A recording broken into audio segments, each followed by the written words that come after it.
And welcome to the Hall Preezy Universe. I'm King HP, otherwise known as Father, and today we wanted to do a Zack Snyder Justice League review slash expectations. Okay, one, it's a review based on just trailers that we've seen and trailers that have been put out, and the expectations because the film has not yet been released. The film will be getting released on March 18th on HBO Max. Okay, so if you do not have HBO Max, that appears to be the only way that you can get it. So you're gonna have to make a decision. Now, let's talk about the a lot of great reviews. Okay, great reviews. So this definitely drives the stake up, right? We definitely would like to see this. The problem that DC has had is that when it comes to the theatrical releases, they have not shown us what we have been expecting.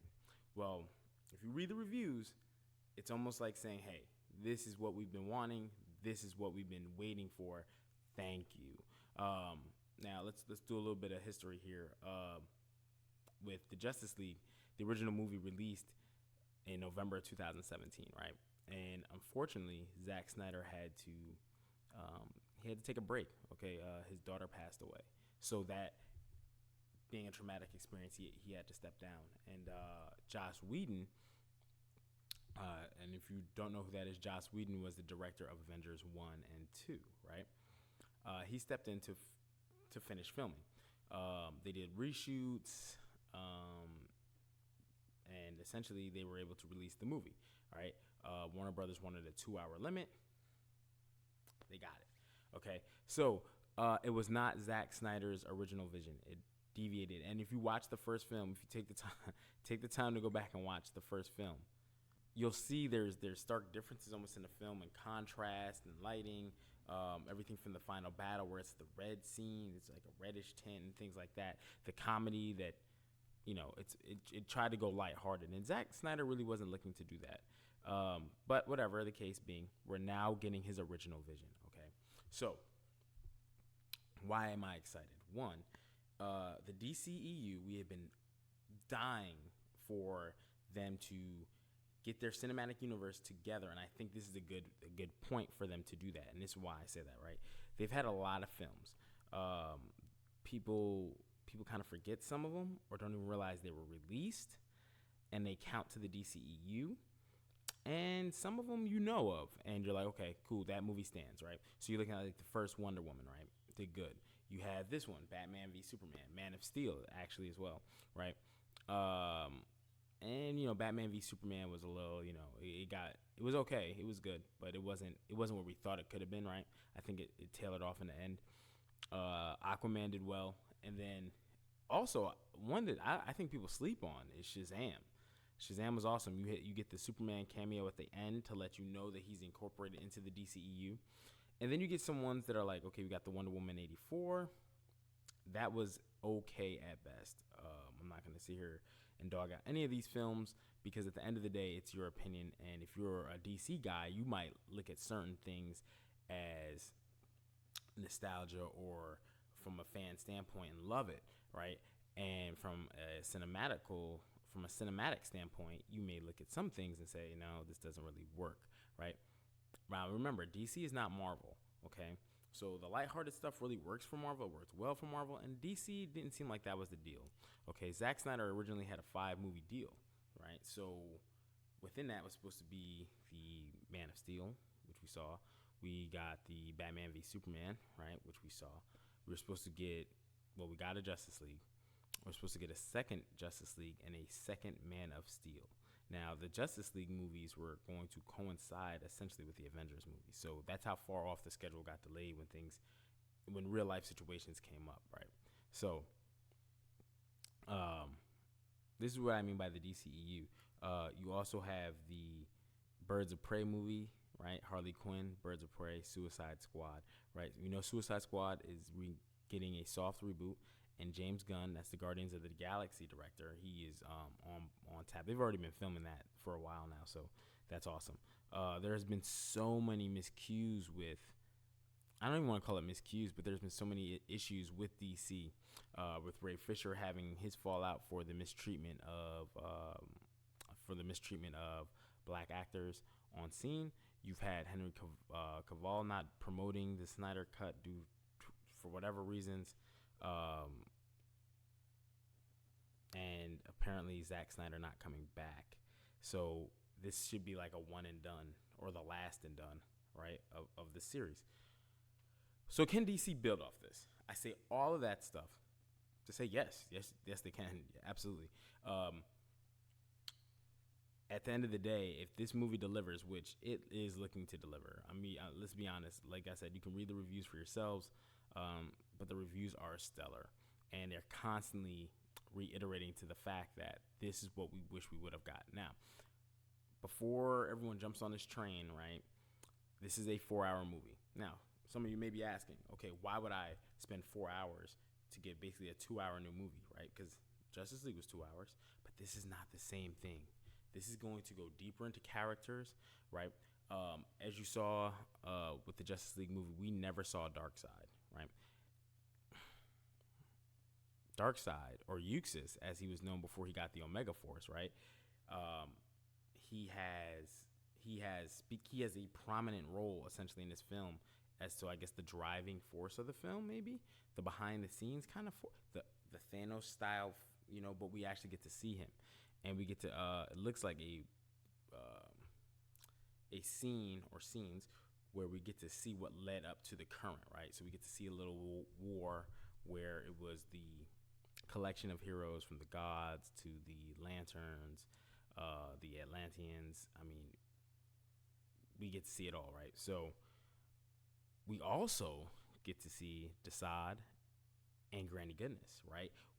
Along with Steppenwolf, which are like the minions. Now, I don't like to use minions. When you say minions, it makes it like they're small, right? These are like the children of Thanos, right? So the essentially, if you kind of understand where I'm going with that, right?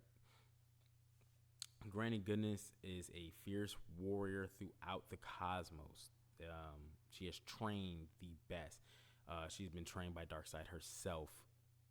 Fierce, right? So we get to get backstory as to the driving factors, and we see that in some of these trailers. Even in some. I have turned 100,000 worlds to dust, looking for those who robbed me of my glory. I will stride across their bones.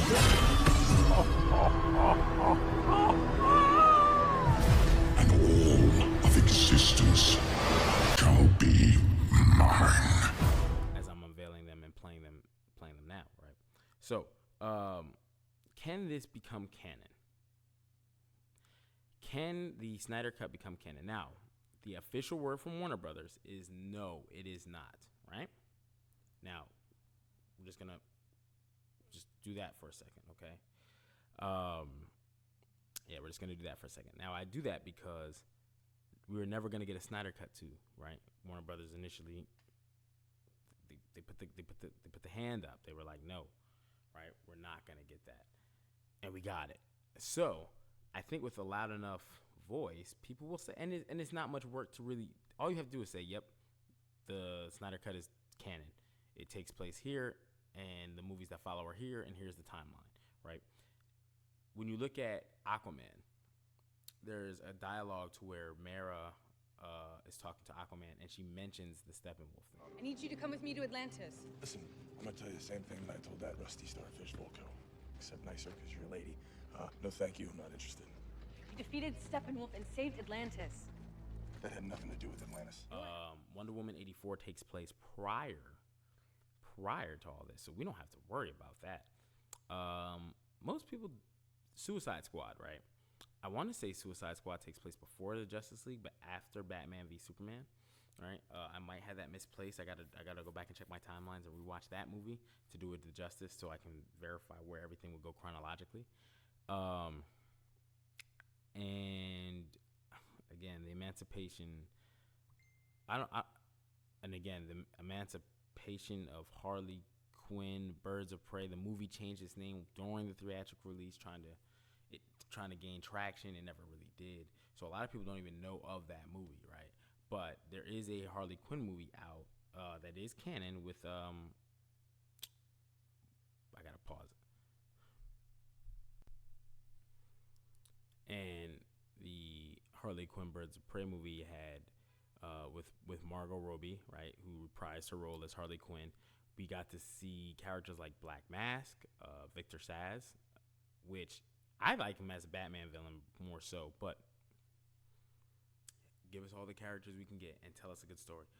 But if you checked out the Birds of Prey movie, it's not bad actually. It just didn't get traction like it should have. But anyway, where DCEU can go is very far. Like if the Snyder Cut, which I believe is gonna land, and it's gonna land hard, and people are gonna talk about it. We're gonna do a dissection of it. But it is a 4-hour movie, which I'm excited for because that's a lot of popcorn. So just make sure that you're ready to sit through, because it's good. The rumor is it's a slow burn type of movie where it's building and you feel it building, and it builds and it builds, and it's telling you everything you need to know, and it's not like 2 hours too long or an hour too long, which is what they've said about Wonder Woman 84 movie. One of the things was it's about 25 minutes too long, meaning there's some stuff we could have did without, which is why I say it's not a bad movie at all. It's just, it gives you a bit much, right? So we're looking forward to this, and March 18th, mark it on your calendars.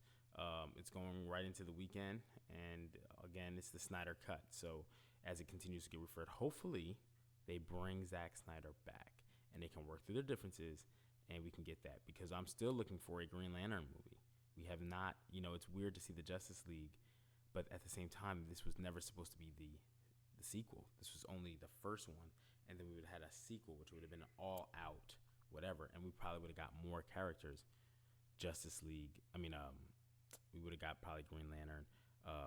Shazam had been introduced, so there would have been more people, right? So I'm not going to keep you too long. I got to take some medicines, several. I haven't been feeling well pardon the delay in dropping videos and the recording of videos, as we still are trying to get back on track. But I have been sick, so definitely sanitize, wear your mask, take vitamins or whatever. Eat your fruit, eat a healthy diet, and let's make sure that we're continuing 2021 in a healthy fashion, because I've definitely been under the weather, and I wanted to keep this video short. That's it. That's pretty much where we're going to go. So March 18th, we're going to tune in. We're going to come back after the Snyder Cut releases, and we're going to give our thoughts and opinions on that after we've seen it. And, let's see what it is. But thank you for tuning in. If you like this video, click the like button. Also, click the subscribe.